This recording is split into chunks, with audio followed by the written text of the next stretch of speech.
introduction. Let's start now with the headline events, the things in 2026 that you generally do not want to miss. First, and this applies to every astrophotographer regardless of your equipment and your level, Milky Way core season. Yes, it's coming again. From roughly April through to October, the galactic core rises high enough to image from mid-latitudes. That's your primary imaging window for 2026. Everything else in this video fits around that. But here's a question most beginners don't ask. Within that 6-month window, when is actually the best time? Because not all nights are equal. The answer is new moon weekends. More on that in a moment. Now the big one, August the 12th, 2026.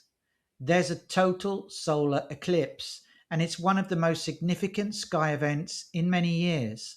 The path of totality passes through parts of Europe and North Africa. Depending on where you're located, you may see totality, a partial eclipse, or a near total event. Either way, this is worth planning a trip for. And what makes August the 12th even more extraordinary? Well, the Perseid, do you say it like that? The Perseid meteor shower peaks at almost exactly the same time. That's 2 major events, one weekend. I'm already planning a dedicated video on this, but mark that date right now. The next one is for the planet imagers among you. Saturn reaches opposition around September 2026, meaning it's at its closest and brightest point of the year. If you've ever wanted a clean shot of those rings, that's your window. A small telescope or even a smart scope gives you a respectable result. Although I have to say that probably a smart scope is not going to give you that much detail, it still may give you a pretty picture though. And to close out the year, the Geminids, consistently the most active meteor shower of the year, with up to 120 meteors per hour at its peak. A wide-angle lens, a tripod, and a dark sky is all you need. Perfect beginner project for the winter months. Now let's go season by season. I want to give you specific targets, objects that are well positioned, visually rewarding, and genuinely achievable at different equipment levels. Spring is galaxy season. The Virgo cluster is well placed. Dozens of galaxies in a relatively small patch of sky are now available. And so this is personally quite an exciting time and a switch from nebulae to imaging galaxies. My top picks for most images are M81 and M82 in Ursa Major. They're often in the sky, they fit in a single frame, and they're really not that difficult to image, and you can get some really nice detail there as well. If you want a more challenging target, M51, the Whirlpool Galaxy, shows clear spiral structure even in moderate apertures. That's the one I always recommend when somebody wants to level up from blob to actual galaxy. And here's another quick question. What's your current setup? Tracking mount, smart scope, or no mount at all? I want you to keep that in mind as we go through these targets, because the right target is the one that matches your gear. Drop your setup in the comments. I read every single one, and I'd really enjoy knowing what you're up to. Okay, now we move on to the summer. It's coming. Summer is when the Milky Way core sits high in the sky, and this is peak season for nebular imaging. My 3 essential summer targets are the Lagoon Nebula, M8.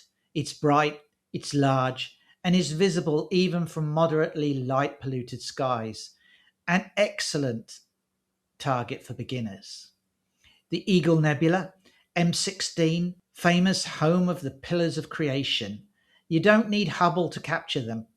Narrowband filters make this target accessible even under city skies. And the Swan Nebula, M17, also called the Omega Nebula, one of the most striking emission nebulae in the sky, and it's right next to M16, so you can image both in the same session. If you have a wide-angle lens and a dark sky, just point it at the Milky Way core and shoot. You genuinely cannot go wrong. And now let's move on to autumn. That's Andromeda season, September to October. In autumn, Andromeda dominates the sky. M31 is the most imaged galaxy in the sky for a good reason. It's the most distant object visible with the naked eye, and with even a small telescope, you can capture its satellite galaxies M32 and M110 in the same frame. This is also a great time for the Perseus double cluster. No processing required, it's visually stunning straight out of the camera, and it photographs beautifully with a short telephoto lens. And if you want to push into narrowband territory, the Heart and Soul Nebula are well positioned in autumn. A hydrogen alpha filter turns these into show-stopping images, even from light-polluted locations. Winter gives us the most beginner-friendly sky of the year, even though it's pretty cold outside, and I don't enjoy some aspects of that.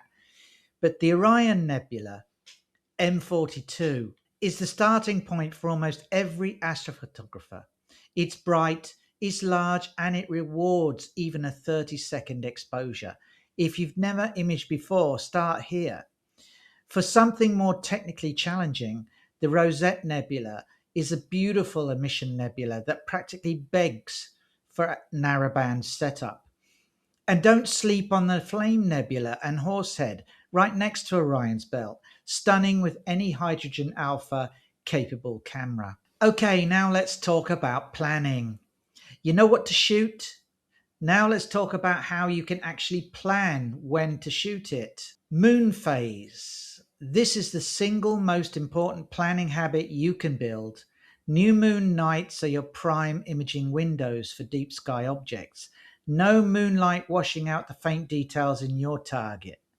For 2026, pull up any moon phase calendar or visit the page on my website that I'll link into the description, that I'll add in the description below, where you can check out the current phase of the moon. Build your imaging schedule around those weekends. If clouds ruin one new moon window, and they will, the next one is 29 days away.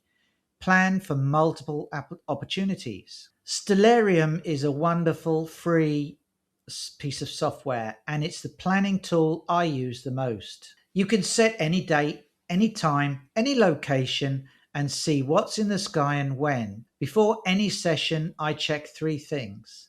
Is my target above 30 degrees altitude? When does it reach its highest point? And is there anything blocking it? A tree, a building, a neighbour's annoying security light, or in my case, lamp lights from the street around me. Sky Safari does the same job and has a slightly better mobile interface if you prefer planning on your phone. Either works. Here's a practical tip that took me longer than I'd like to admit to figure out. Plan your imaging list before you're standing in the dark. Cold fingers and a phone screen are a terrible combination. Know your target, know your framing, know your settings before you go out. Finally, let's talk a little bit about light pollution. Make sure that you know your Bortle class. Your imaging location's light pollution level directly determines which targets are more accessible to you. A Bortle 8 city location can still produce great narrowband nebula images. But if you're trying to image faint galaxy halos from suburbs, that's a harder battle altogether. I've done a full breakdown of this on the channel. I'll link to it in the description. And if you want to test your Bortle class at your specific location, I'm going to cover exactly how to do that in an upcoming video. So that's your 2026 astrophotography roadmap. Galaxy season in spring, nebulae and Milky Way core in summer, Andromeda in autumn, and the classic winter targets to close the year. And sitting right in the middle of all of it, August the 12th, with a solar eclipse and a Perseid peak in the same weekend. If you found this video helpful, there are 2 things I'd love you to do. First, subscribe, because I'm going to be covering every one of these targets in detail throughout the year, including a dedicated series on that August eclipse. And I'm also going to tie this in with actually trying to use my smart scope to capture some of these events as well. And second, tell me in the comments, what is your number one target for 2026? What's at the top of your wish list? And what's the one object you've been wanting to capture but still haven't? I read every comment, and your answers genuinely shape what I make next. Cheers, guys, and I'll see you in the next one.